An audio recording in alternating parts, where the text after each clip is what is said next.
தமிழ்நாட்டில் இருக்கிற மக்களுக்காக ஒரு மிகப்பெரிய திருவிழா பார்த்தீங்கன்னா இன்றைக்கி ஆரம்பிச்சிருக்காங்க. ஸோ அது என்னென்னா வந்து மறக்காமல் சப்ஸ்கிரைப் பண்ணி வச்சுட்டு வீடியோக்கு உங்களோட லைக்கை கொடுத்து உங்கள் ஃப்ரெண்ட்ஸுக்கு எல்லாருமே ஷேர் பண்ணிட்டு வாங்க. வீடியோக்குள்ளே பார்க்கலாம். இந்த ஒரு திருவிழா தமிழ் மக்களுக்காக ஏன் கொண்டாடுறாங்க? ஸோ இதை யார் தொடங்கி வச்சுருக்காங்க? இந்த ஒரு திருவிழா பார்த்தீங்கன்னா எங்கே நடந்துக்கிட்டு இருக்குன்னு நான் உங்கள் எல்லாருக்கும் சொல்கிறேன், மறக்காமல் பாருங்கள். இந்த ஒரு திருவிழாவுக்கு நேம் என்னென்னா காசி தமிழ் சங்கமம்னு இந்த ஒரு டிஃப்ரெண்ட்டான பேரில் பார்த்தீங்கன்னா ஆரம்பிச்சிருக்காங்க. இது எங்கே நடக்குதுன்னா உத்தரப்பிரதேசத்தில் பார்த்தீங்கன்னா அந்த முதல்வர் அவர்கள் தான் இன்றைக்கி பார்த்தீங்கன்னா இந்த ஒரு திருவிழாவை ஆரம்பிச்சிருக்காங்க. யோகி ஆதித்யநாத். ஸோ இவங்க தான் இந்த திருவிழா பார்த்தீங்கன்னா ஆரம்பிச்சிருக்காங்க. இது ஏன் மோஸ்ட்டாக உத்தரப்பிரதேசத்தில் கொண்டாடிக்கிட்டு வராங்க? ஸோ தமிழ் மக்களுக்காகவும் அங்கே இருக்கிற காசி மக்களுக்காகவும் பார்த்திங்கன்னா இந்த ஒரு திருவிழா பார்த்திங்கன்னா பிரம்மாண்டமாக நடந்துக்கிட்டு இருக்குது. இப்போ தான் கொஞ்ச நாளாக பார்த்தீங்கன்னா கும்பமேளான்னு ஒரு பெரிய ஈவெண்ட்டு பார்த்தீங்கன்னா நடந்துக்கிட்டு இருக்குது.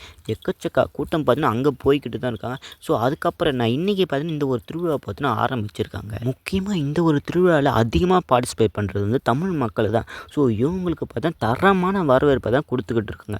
அதாவது பார்த்தீங்கன்னா இந்த மாதிரி ஒரு செலிப்ரேஷனை யாருமே பார்த்துருக்க மாட்டேன்னு நினைக்கிறேன். இந்த ஒரு ஃபங்க்ஷன் எதனால் கொண்டாடுறாங்கன்னா அங்கே இருக்கிற அகத்தியர் முனிவர் இவங்களுக்கெல்லாம் பார்த்தீங்கன்னா ஒரு செலிப்ரேஷன் கொண்டாடுற மாதிரி பார்த்தீங்கன்னா இந்த ஒரு திருவிழா பார்த்தீங்கன்னா அமைய போகுதுன்னு சொல்லியிருக்காங்க. இந்த ஒரு ஈவெண்ட் காசி தமிழ் சங்கமம் எங்கே நடக்குதுன்னா உத்தரப்பிரதேசத்தில் இருக்கிற வர்ணராசி இந்த ஒரு பிளேஸில் பார்த்தீங்கன்னா இந்த ஒரு ஈவெண்ட்டுக்கான இது பார்த்தீங்கன்னா நடந்துக்கிட்டு இருக்குது. இந்த ஒரு திருவிழாவில் பார்த்தீங்கன்னா கிட்டத்தட்ட குழந்தைகள் மட்டும்தான் நிறைய பேர் கலந்துக்கிட்டு இருக்காங்கன்னு சொல்லணும்.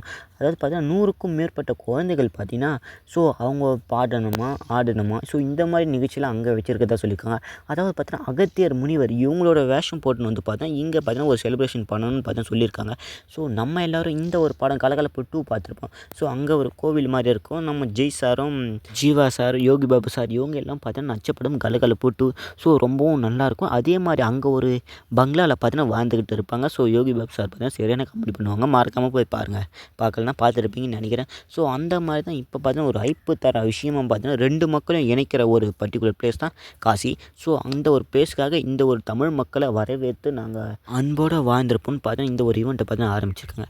இதுக்கு முன்னாடி இந்த ஈவெண்ட் எப்போ ஆரம்பிச்சுன்னு கேட்டிங்கன்னா 2022 ஸோ யார் தொடங்கி வச்சுருக்காங்கன்னு கேட்டிங்கமே அதாவது பார்த்தீங்கன்னா நம்மளுடைய பிரதமராக இருக்கார். போன வருஷமும் அதாவது பார்த்தீங்கன்னா போன இயற்கான பிரதமரும் அவங்க தான். ஸோ இந்த இயற்கான பிரதமரும் இவங்க தான். அதாவது பார்த்தீங்கன்னா நரேந்திர மோடி அவங்க தான் இந்த ஒரு ஈவெண்ட்டை பார்த்தீங்கன்னா 2022 தொடங்கி வச்சுருந்தாங்க.